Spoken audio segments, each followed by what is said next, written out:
Live from cyberspace and points beyond. It's Plutopia Live. I'm John Lepkowski here in Austin, Texas. And beaming in from Taos, New Mexico, that's Maggie Duvall. And our guest tonight is Caveat Magister from San Francisco. So we're coming in from all over the place. Welcome. Hey, Caveat. Hello, hello. How are you doing?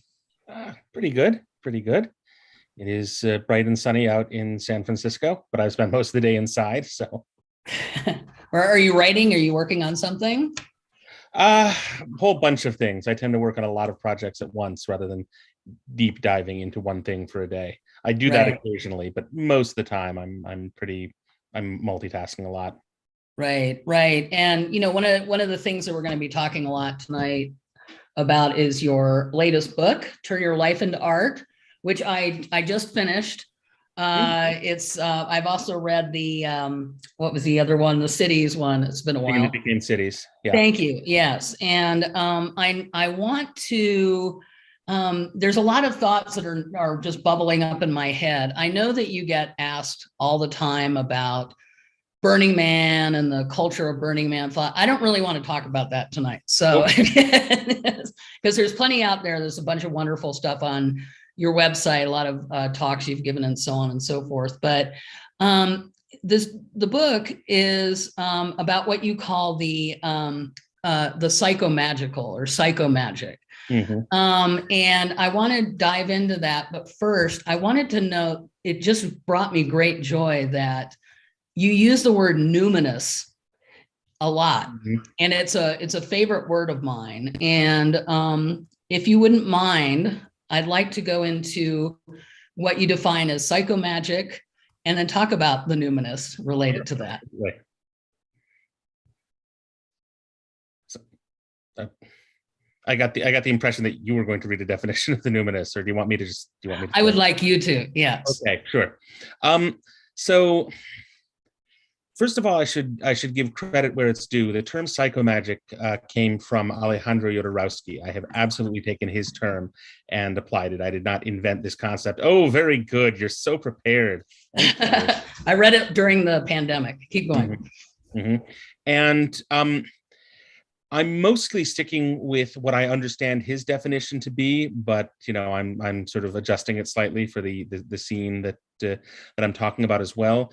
And the key element of psychomagic is this, that there are experiences we have that profoundly move us, that change us, that make it seem like we are indeed in the presence of something magical, something, to use the word that we're going to talk about in a moment, numinous, that life is different than when we thought, that it is more magical, it is more engaged, more is possible. And what are these experiences? In the Burning Man context, they tend to just be called transformative experiences. I think psychomagical is actually a better term for it.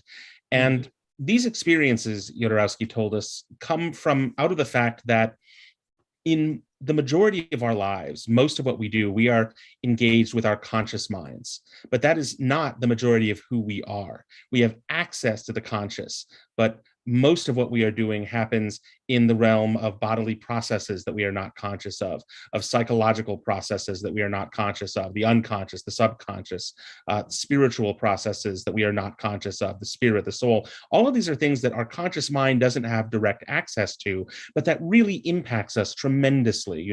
Obviously, your heartbeat is a key element of what is going on in your life. Your blood pumping, even if you aren't aware of it on a moment-to-moment basis. Your unconscious frames your sense of how the world works. It frames your sense of what's possible, of what is good, of what is bad, of all kinds of things. We follow these patterns in our lives that we're not even aware of, but we're still doing it because a part of us is moved and motivated by our unconscious, by our psyche, our larger psyche.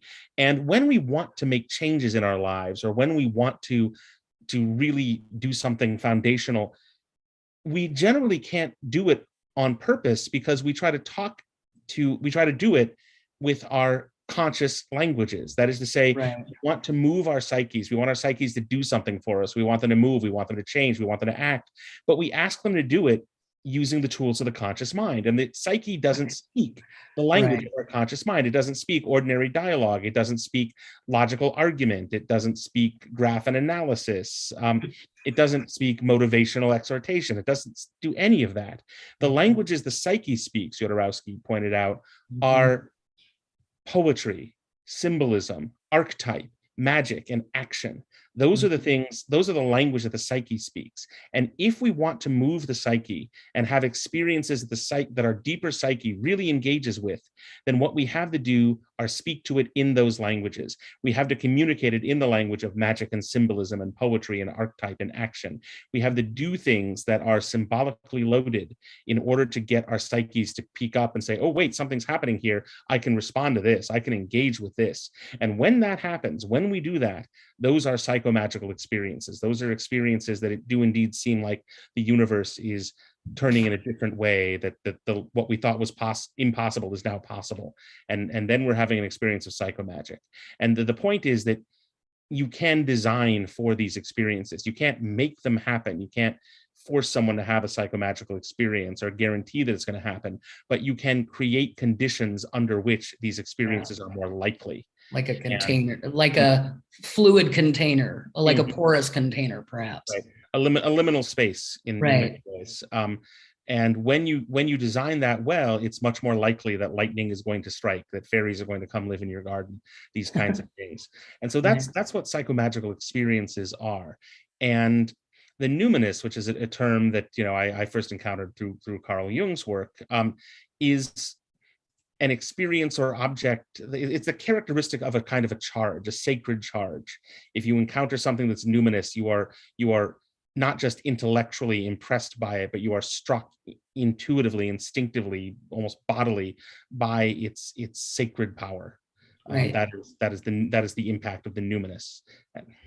Right, and I was introduced to that term through the cosmologist Brian Swim. If anybody's ever seen Brian Swim speak, when he talks about science and the universe, he's like it's like how Carl Sagan had that, like, just excitement, that gasp of like, don't you see the magic in the world? So you're saying that like in reading in the book and all that, it sounds like there's people, I've talked to many of them, who are looking for some kind of formula, right? It's like how to make this happen. In my own experience, the most, I say, psychomagical experiences I've had have been off the cuff, completely random. There's not a thing I go to per se. Right. It's so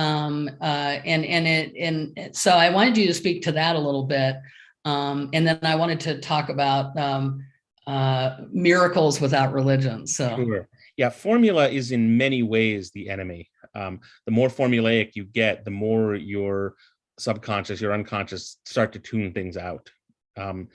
And actually, one of the chapters in my book, Turn Your Life into Art, is specifically about how you can't create a mechanistic experience if you are trying to create the conditions under which psychomagic happens. You can't make it a machine or a robot where input A will lead to output B, which will lead to reaction C. It's not like that. That just doesn't work. What does work is creating what I call an infinite magical garden. You are, again, creating moments of beauty, of profundity, of radical honesty. And in doing these things, you make it more likely that a psychomagical experience is going to happen. But again, you're not just doing a thing and getting an output. You are creating the conditions under which something can happen. And one of the key elements of this, one of the things that I think is least understood by people who are trying to make these moments happen automatically, formulaically, is that the psychomagic isn't happening in the event. It's happening in the mind of the person experiencing it. Right. It's not that you are doing A, B, and C and suddenly psychomagic is created. It's that you are doing something that reaches the person who is participating in it. And their unconscious says, hey, there's something interesting happening here, and I can understand this, and I want to play with this. I want to emerge, and I want to engage. And that's where it's happening. And so the people will sometimes come to me and say, hey, I tried doing this experience. Is that a psychomagical thing? Well, that creates psychomagic. And well, it depends on the person who it's engaged with. It's never happening out in the world. It's happening in the psyche of the person who is experiencing it. That's where it is. And that can lead to, like, it means that so many things can be unexpectedly psychomagical, but it also means that you can't design it without the participant in mind. And they have to have agency. Their sense of meaning about the whole thing is absolutely crucial. Right. And that going beyond that idea of interactive or whatever, it feels like an energetic exchange. They're like the teacher is learning from the student and the student's learning from the teacher. In many ways, you are activating the psyche of the person who is engaged in it, and then you're following where it goes. You're not leading it so much as you are coaxing it out to play and then doing what it wants to do.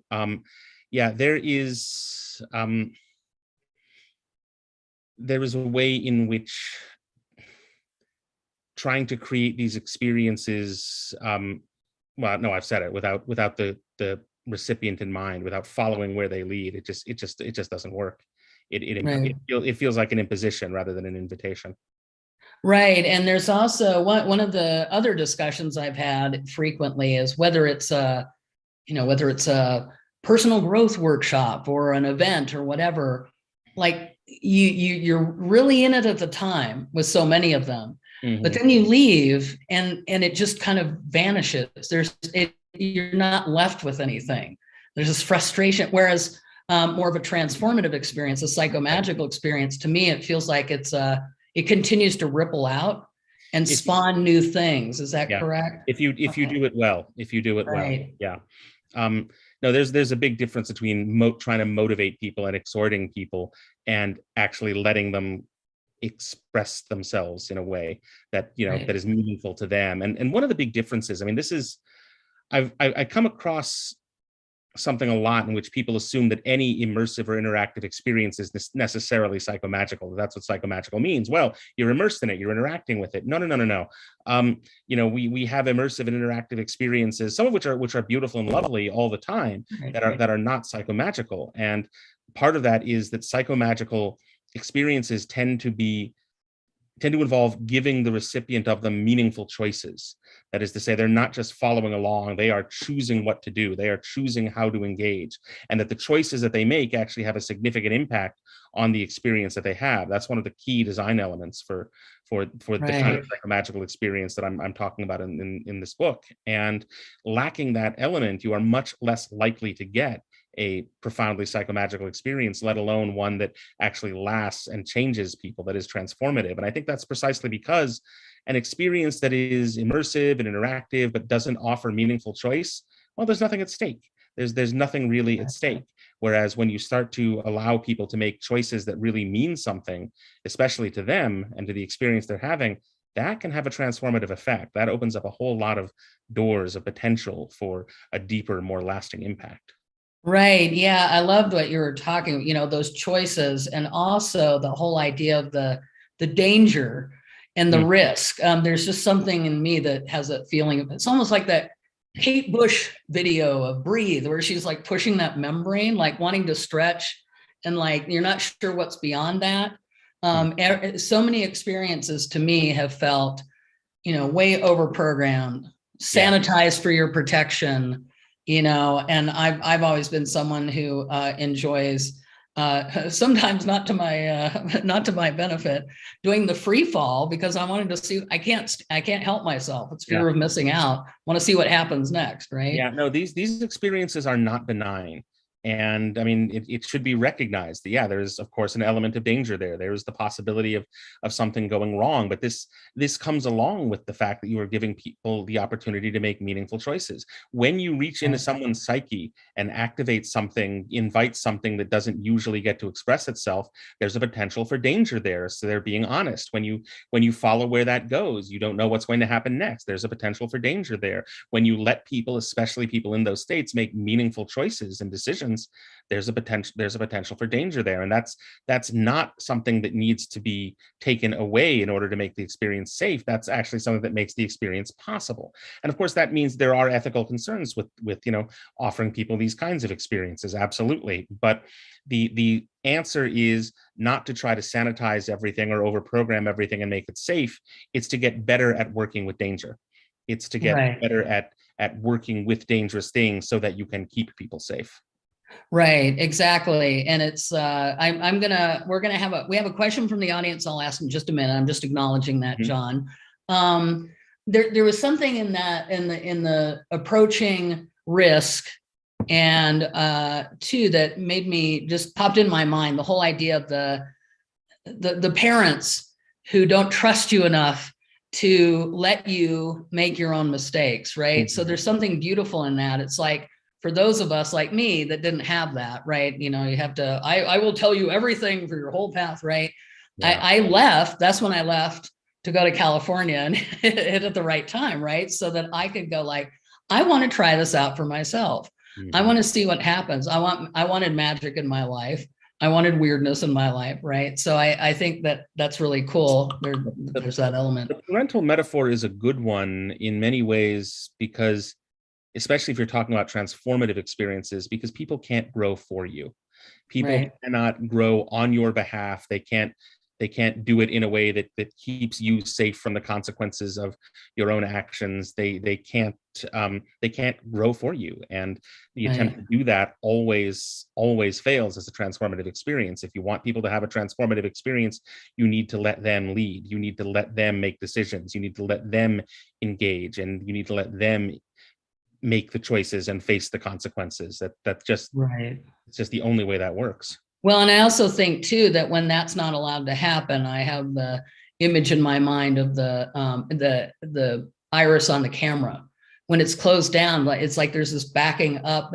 I think a lot of depression and frustration in our society is because there's not that opening to experience. And so it's turned back on ourselves. But when it's allowed to come out in a psychomagical experience or a place like Burning Man, where you're allowed to express your particular passion. Right. And as I heard you say in an interview, when the community accepts you in that role, and then it just magnifies the whole, like what a great thing that is. So there is a deep need, a deeply human need to be seen and to express yourself authentically, and to have what you express be heard at the level of depth that you think it exists at.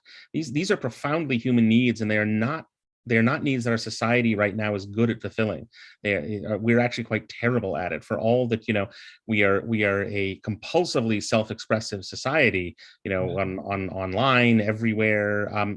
For all that's happening, very few people feel like they are authentically engaging with the world, and very few people feel that they are seen for who they are at the depth they are at. And these when you don't have that, it creates problems. We react to that. Right. And I think it's there was another in one of your interviews. I listened to a whole bunch of them. There was a bit about that I think that like Burning Man, we will touch on Burning Man, will have like fulfilled its purpose when this is out there, right? It's like that this is happening in every little community everywhere, right? Which has been a passion of mine for a long time. It's like, hey, I love this experience once a year, but I'd really like this in my community. So I'm a big believer that Burning Man will have fulfilled its purpose when there is no more need for Black Rock City. Right. I think that's incredible. So before I, because I'll start babbling and then I'll forget this question here. Our friend Benjamin Fradley submitted the question on YouTube. Can you give an example of a psychological experiment or psychomagical, experiment, which was initially unsuccessful, but redeemed by a midway shift, is his question. Initially unsuccessful, but redeemed by a midway shift. The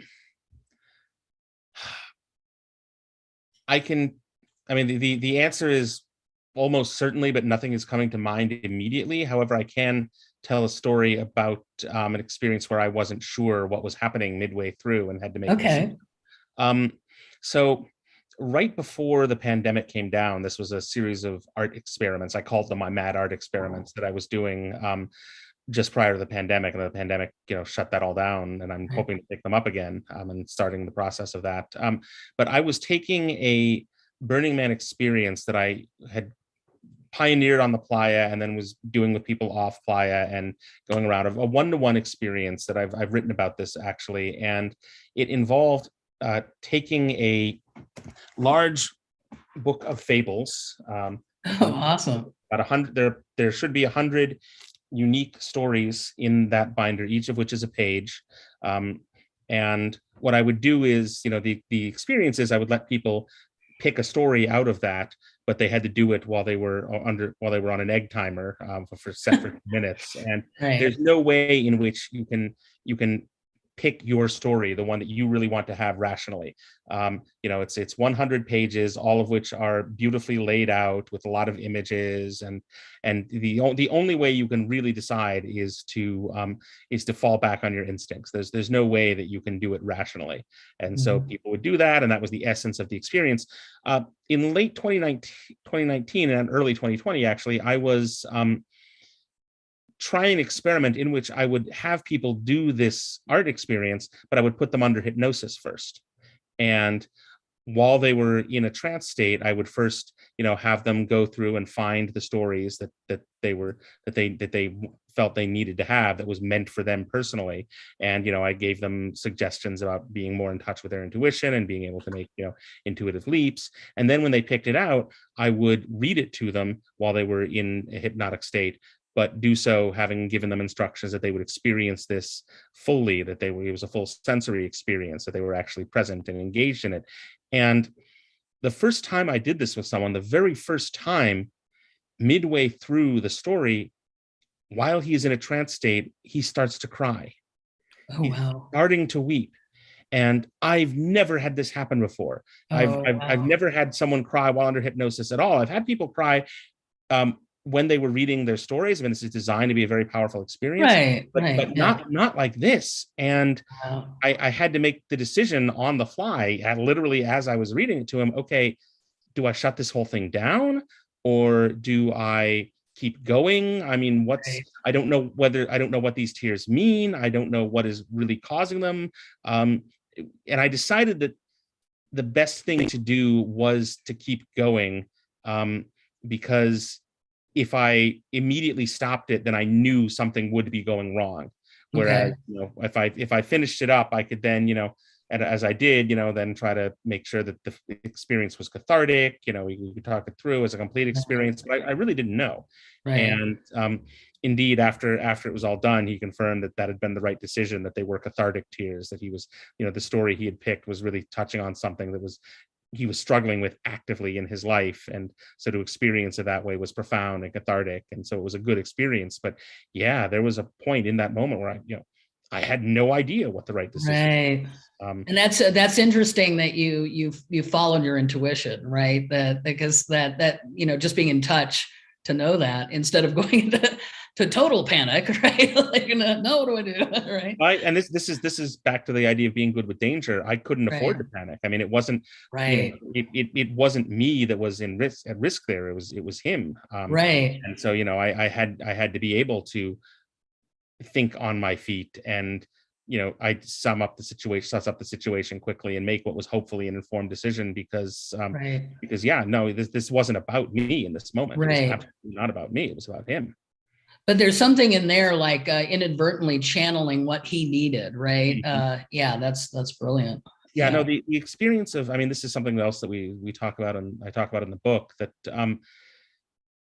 performance skills are only so useful in creating these kinds of psychomagical experiences. And it's precisely because when you're performing at someone, and it can be brilliant, and it can be artistic, and it can be moving, but it doesn't actually really involve the other person. Whereas the necessary skill, I talk with Henry Andrews and Scott Levkoff about this in the book. They say it's channeling.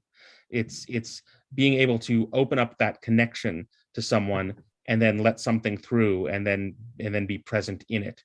and with them, as opposed to performing at them. Her channeling skills in that sense are much more important than performance skills. Yeah.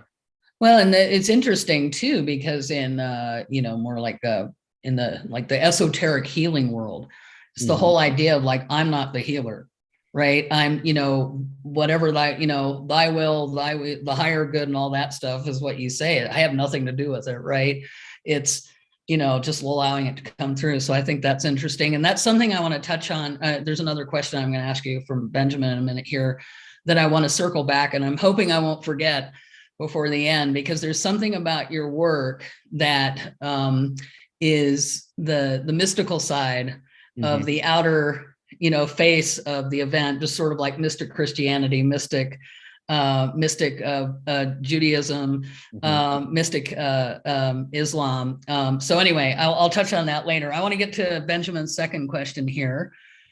He asked, is it possible to create psychomagical experiences in which the participants are the only actors, no staff? And what are the associated challenges? Yeah, it is absolutely possible. And in many ways, those are the most profound, is when, you are just doing this with someone else and you're having the experience together. You set up the conditions and you're having the experience together rather than doing something at someone or for someone. That is absolutely possible. And what are the conditions? I mean, it's easiest to do with someone who something about. A lot of the work that I have done in past years involves things that I can just offer to strangers. For example, the Burning Man experience I was just talking about. That's something that I can just offer to a stranger here and now. Maybe definitely without the hypnotic element, less so. Right. Still, it's complete stranger. Sure, got a thing, gonna do it. And that's been a hallmark of a lot of my personal artwork in this field. But you can have really profound moments when the other people involved and are working together towards some kind of common aesthetic goal. I had a profoundly moving experience not too long ago when a artist who I have worked with very closely over the years, and we're really sort of in each other's heads and our unconsciouses, got together, and we agreed to do this. And so we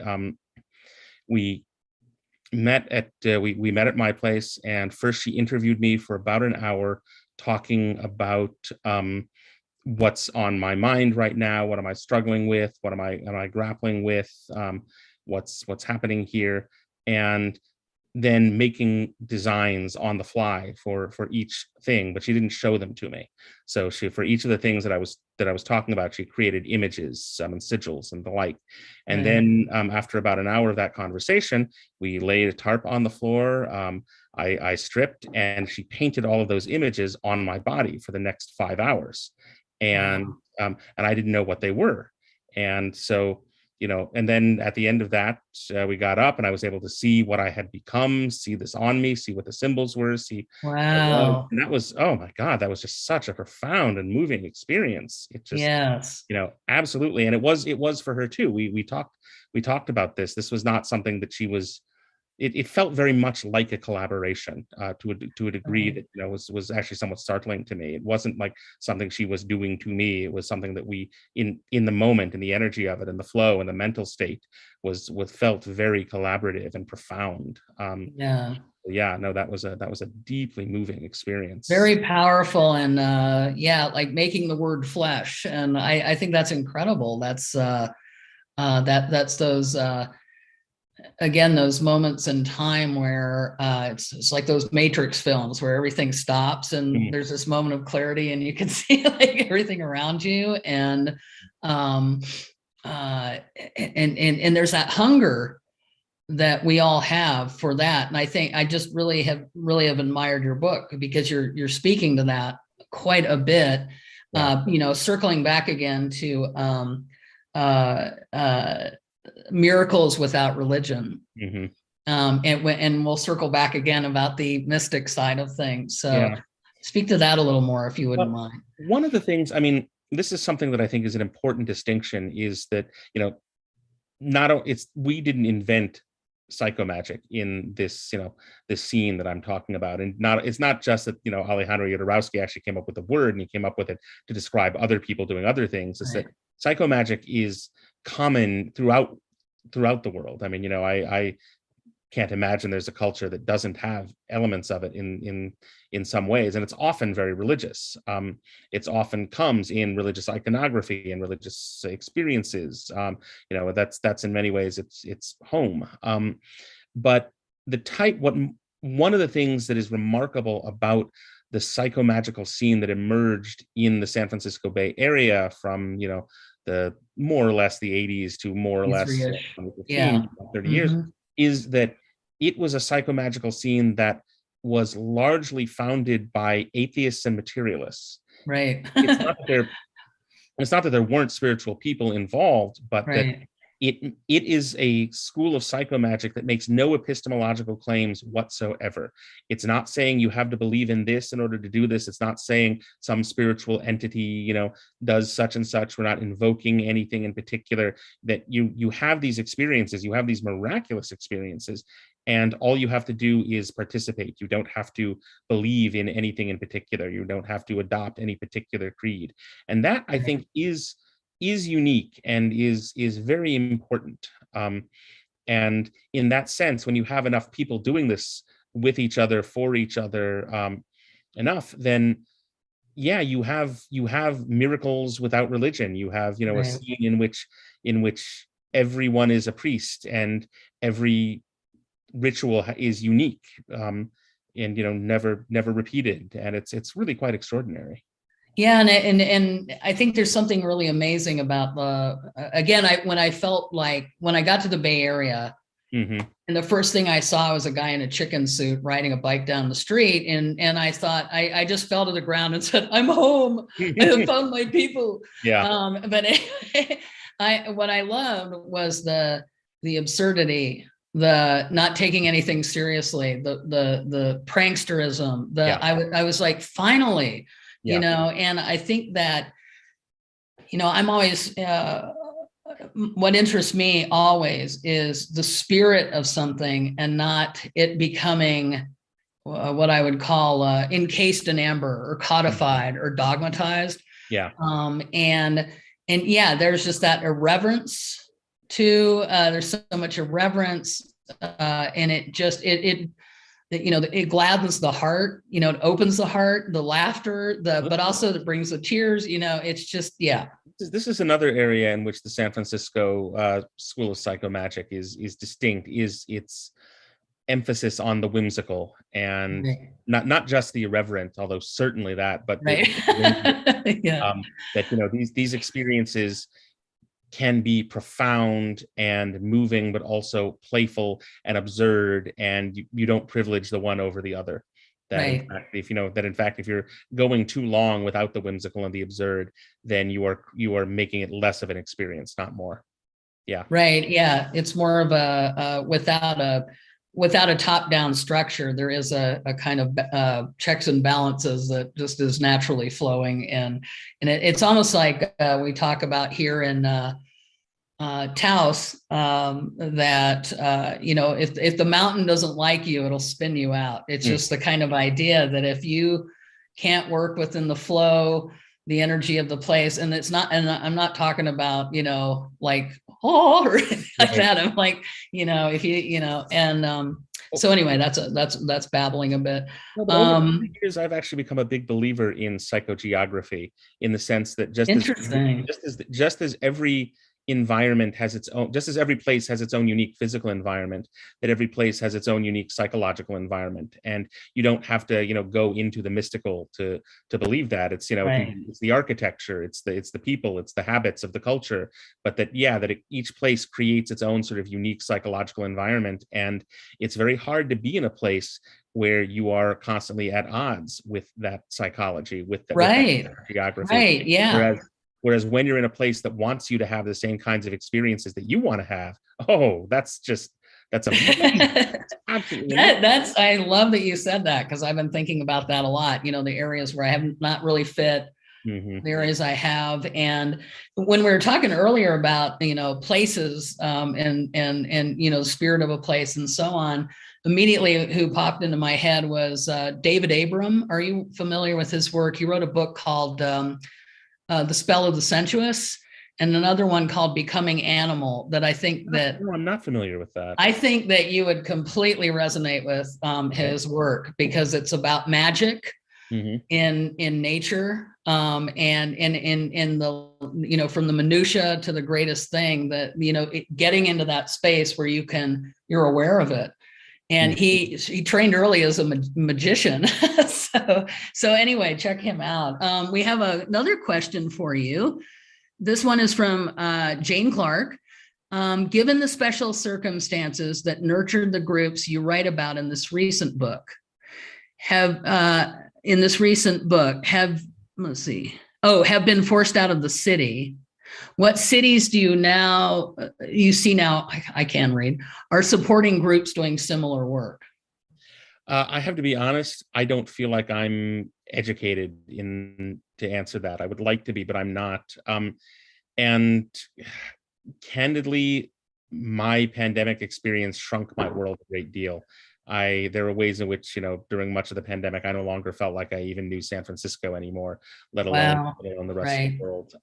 So I don't know where I could point you and say that's an up and coming center of psychomagical experience. I'm sorry. I would like to. I would love to hear people's input on that. What I will say though is that anyone can do this, and it is entirely possible to reach out into your own communities and say, hey, can we play at something? With people who are unfamiliar with it, you can't go from 0 to 60. Obviously, you have to sort of, let them in somewhat gently, but that's okay. You can build it up. The hunger for this sort of experience, I think, is real, and so it is possible to. But this is all a dodge from my honestly wishing I knew. Well, I'll pop in on this a little bit. I feel that I really feel that it's almost like, I keep bringing up these images, right? But it's the dandelion seeds, right? It feels like the age when there would be a place, like there was the music scene. I remember another reason I moved to California was more of a music scene than there was in Denver at the time, right? But I don't feel personally that's happening anymore. It's now it's the time for the dispersion. So maybe those mentors, those teachers that have been in more concentrated areas where there's the Burning Man or regional burns, so on and so forth, are moving out. I mean, I know a lot of people like me that have left Austin because it's not working for us anymore. But I'm already connecting in with people in this community that not wanting to create burn events per se, but more like what just general transformative experiences. So it'll be interesting to see where this goes. Just like, after the early, I wonder if anybody's ever cataloged all of the different like events, businesses, whatever that emerged from that flashpoint of the first Burning Man. Like it's pretty, it's got to be astronomical at this point. I would like to think that we have an effect like this going on. I would like to think so. And certainly, actually, I mean, in terms of places, New York City has had a lot going on in theater and art, and absolutely has had a lot of psychomagical experiences happening there. So I don't know if there's still currently a center of it. I don't know the scene there at all right now, but in the past they have been. The Los Angeles Cacophony Society actually was in many ways superior to the San Francisco one for a period of time. Just some of the, it's just legendary. So so it certainly has happened. I've had some extraordinary experiences in Prague, so I think that's just a magical city that way. But yeah, no, I would really like to think that the very real dispersal that is happening as people get gentrified out of the San Francisco Bay Area is spreading seeds. I hope so. Right. Yeah, and I also think about the I'm a minister of spiritual science, and I've done a lot of weddings, and a lot of the people I've married have worked with me because they wanted that spiritual feeling, and they miss the community. They don't go to church anymore, but they miss the feeling of the connection and the community and all that. So it's almost like there's something in this about a new kind of church without, again, the structure. And I'd like you to talk a little bit more about, you had to work a lot in the book, and I'm sure you do, and a lot of your discussions because again, it seems like everybody's looking for a formula. And could you talk a little bit more about that? Because it feels like there's a little bit of a point being lost. All too often there is. I mean, we want these experiences to be instantly accessible. I mean, I think, okay, one of the problems that artists are having right now, broadly, not just psychomagically, is a problem of cultural success. There has never been a time in history when art was more accessible to more people, where you could just go hear music on demand, where you could just see images on demand. I mean, television and movies didn't used to exist, and now you see them on demand, streaming whenever you want. We are surrounded by art and culture, and we've come to see it as a kind of a utility. It's like tap water.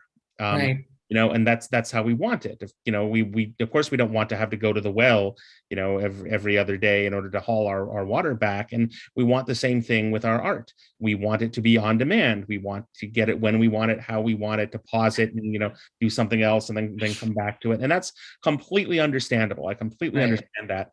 But psychomagical experiences don't work that way.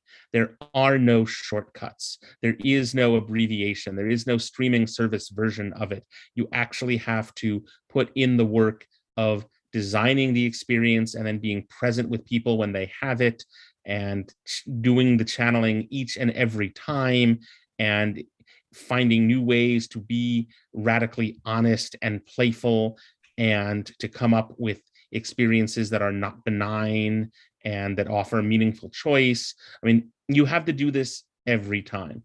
There are ways in which it gets simpler and easier for you as you get better at it, as you get better and better at the skill. Of course, some things come easier, but there are no shortcuts to it. You never get to scale it. You never get to just, put it on repeat. And so people are looking in that sense for an experience that is as convenient as all the other experiences that they have that they think of as utilities. They want it on tap, they want it on demand, and it doesn't work that way. This is something that you can't do this way. You actually have to fully engage in every single time.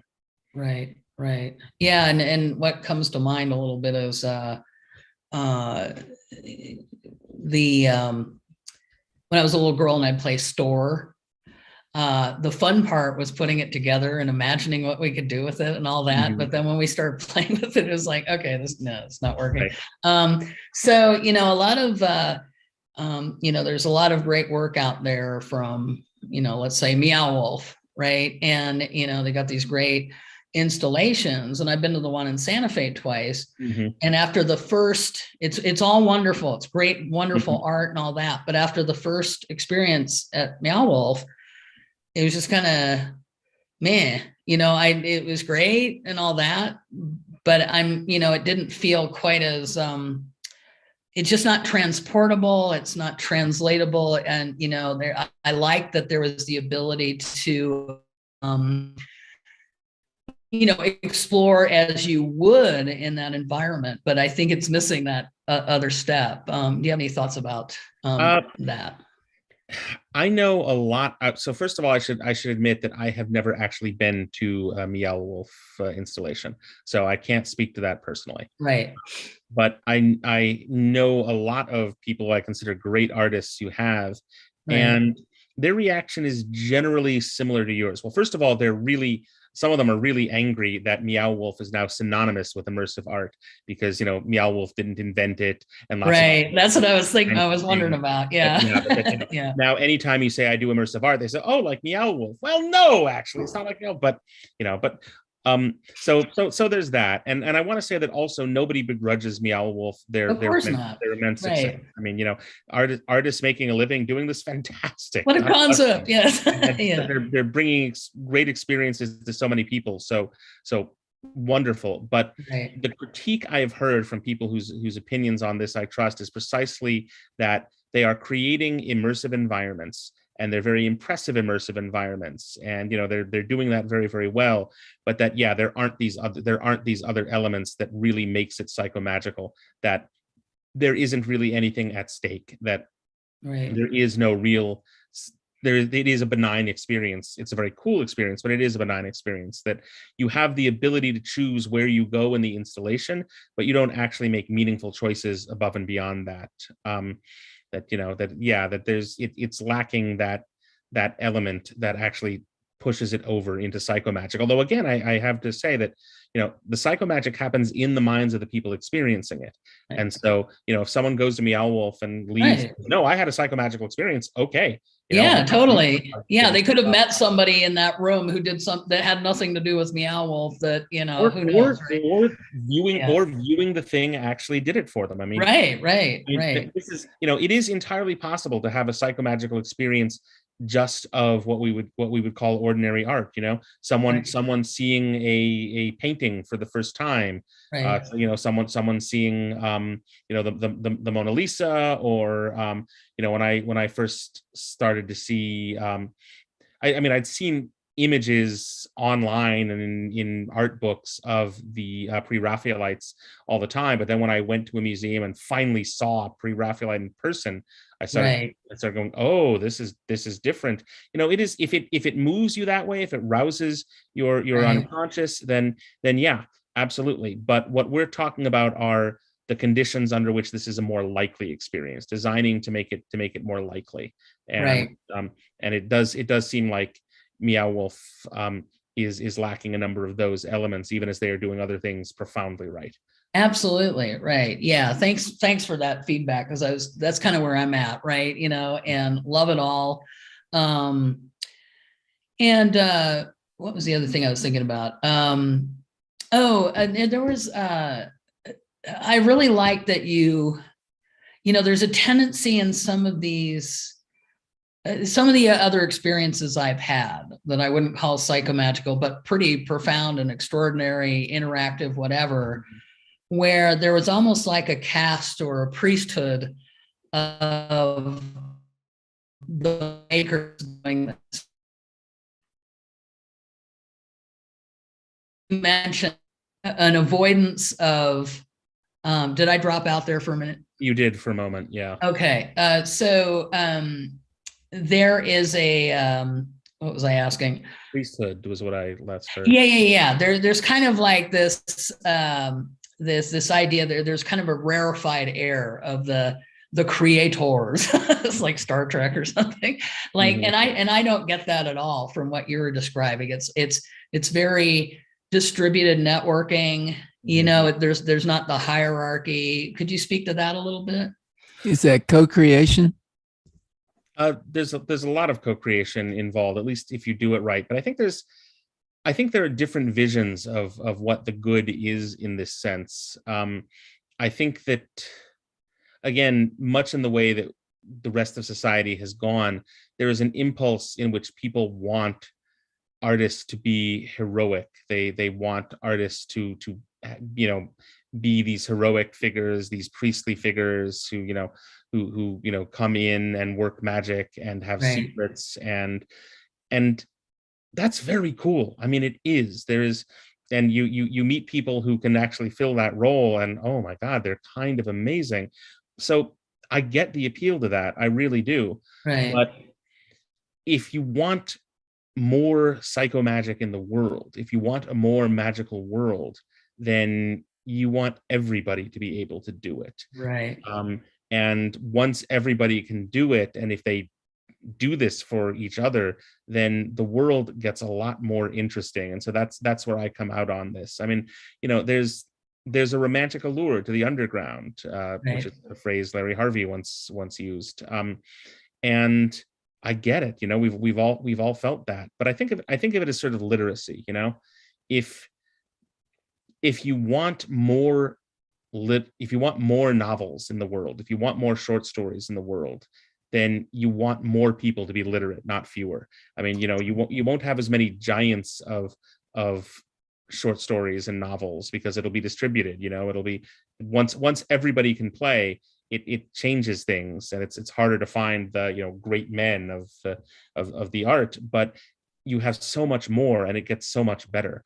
Once television got opened up to more and more kinds of people creating shows, it got a lot better. We're in a golden window now, precisely because it's been opened up to more people and more kinds of people. And I think it's the same thing here. There was, as the West secularized, which I don't think it ever really did, but as it went into this period, in many ways, art and therapy started to occupy the place that God and religion had used to have for masses of people. Not for everyone, clearly, but for a whole lot of people, art and therapy began to take up the role that God and religion had once had. And I don't think art and therapy are very good in that role, actually. I completely understand why people did that. I know the impulses. I have made that mistake myself. But artistic techniques and the making of art and therapeutic techniques and the being there for one another, they're better when they are distributed. And that doesn't mean that there won't be people who are better at it than others, and there won't be people who are really focusing their time on it, studying their craft. There's never going to be a point at which everyone is equally good at this.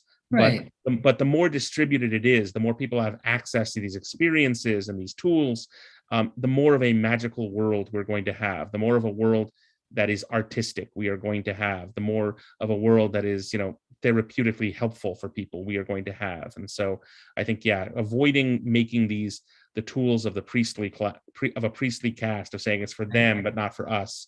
I think we want to avoid that. I think we want them as distributed as we can get them. Well, and I thank you, and I agree with that. And one of my passions in life has been about, in my own weird ways, whether I was conscious of it or not, helping people to see how brilliant they are, things about themselves that they couldn't even see. Yeah. And supporting them to take the steps to explore that, right? Because it's like, hey, if you're not feeling like oppressed and repressed and all that, everyone's happier. Yay, we can do all sorts of fun stuff together. And so, I do like the benevolent subversiveness. Can't help myself. Just really quick, two things I wanted to touch on. Just circling back again to talking a little bit more about the Burning Man, philosophical, all of that. And I sort of was vaguely aware that this sort of thing was going on, but I've been removed for a while. But there is a kind of a feels like that, when people talk about the negative part of Burning Man, the positive, blah, blah, and everybody's, fisticuffs, like who's right.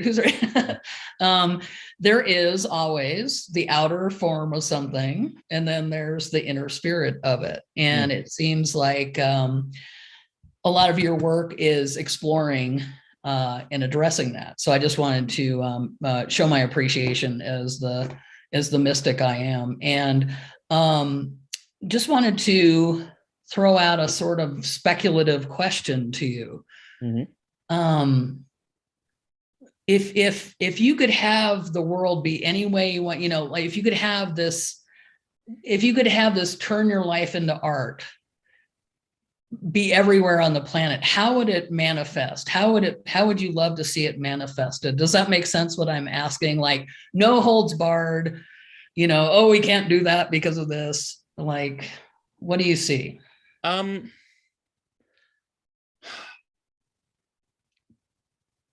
part of me doesn't want to answer the question, because I think there's a utopian element to that that says, if we could just get this right, then everything would be perfect. And and one of the lines that is in my Burning Man philosophy book over and over and over again is, utopia is for suckers. Right. And I think you said something there about that. Probably. Yeah. That we can do things and make them better, but the moment we think, okay, we're going to reach a point, and if we just don't change anything, it'll be perfect, is the moment at which we start doing more harm than good. Because not only is this kind of change inevitable, but it's actually, human beings are dynamic. We change, we grow, we learn, we engage, and we're never going to lose the intrinsic motivation to do that. And so part of me doesn't want to answer that question, because I think I want to urge people to find out for themselves. I want to answered. Okay, go ahead.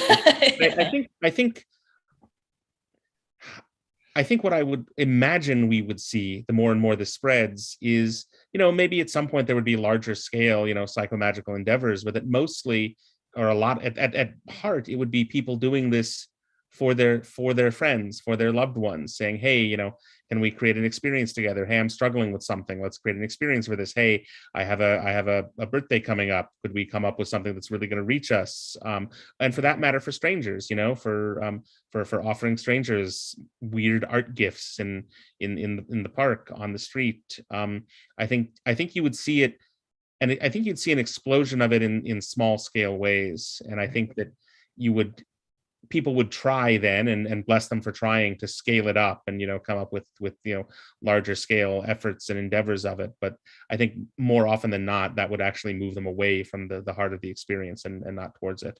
Right. Yeah. When it gets codified, it's codified. It just starts getting rigid, and it's more than that.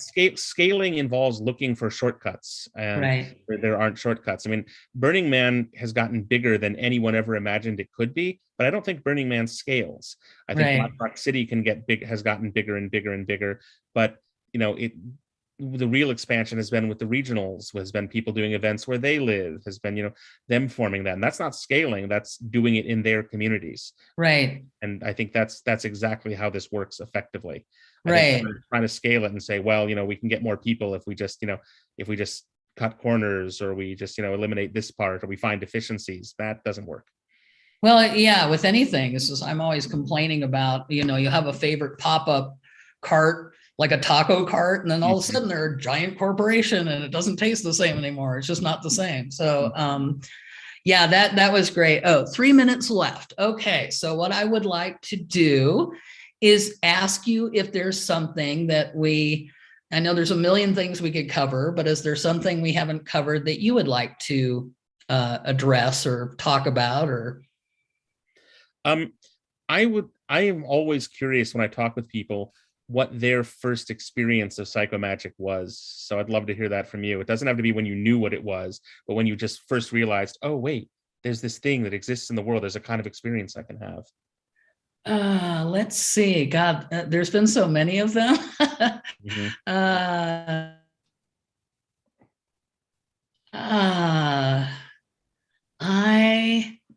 This was one that wasn't created for me. It just sort of happened. Okay. So I went over to England a few years ago, and I went to this community called Findhorn, and I was meditating in the original garden at Findhorn, and I was by myself, but then I heard a noise. I heard footsteps coming over to me, and I heard a newspaper rustling, and I was trying not to pay attention. But then I crooked an eye, and there was this very tiny little man wearing little red breeches and shoes, and it registered to me, this is a freaking gnome. There was a gnome sitting on the bench across from me, reading a newspaper, and he just nodded at me, and I closed my eye again, and I went back to what I was doing. Now that wasn't I was open to it, apparently. And I've told many people, it was a gnome, it was like, he's probably about this big, sitting on the bench. And I think it was the I just think it was the energy of the place. Findhorn itself is like a container for magic to happen. So it wasn't a particular event, Right. but it was definitely very magical. That's it. Yeah, that's it. There's something more possible in the world. Yeah. Right. It was like seeing through dimensions. So, John, do you have one? I think we have 1 minute left. Oh my gosh. Well, I don't know. I mean, I recall having an experience where for some reason I'd parked my car by the side of the highway and I had got outside for some reason and looked up at the sky, and suddenly everything was just one thing. It was kind of like similar to like a Satori Kensho kind of experience, Yeah, no, these experiences happen in the wild, as it were, all the time. The point is that we can also design them. We can also make them happen on purpose. And we have reached the end of the hour. Thank you so much. Us. Oh, thank you. This is great. We hope you had fun. We had fun, I know, and we'll be posting it on the sort of edited version with all your links on YouTube. And we hope, if you're interested, that you'll come back again one of these days. Absolutely. That would be great. Let's talk more philosophy and all that good stuff. Sounds good.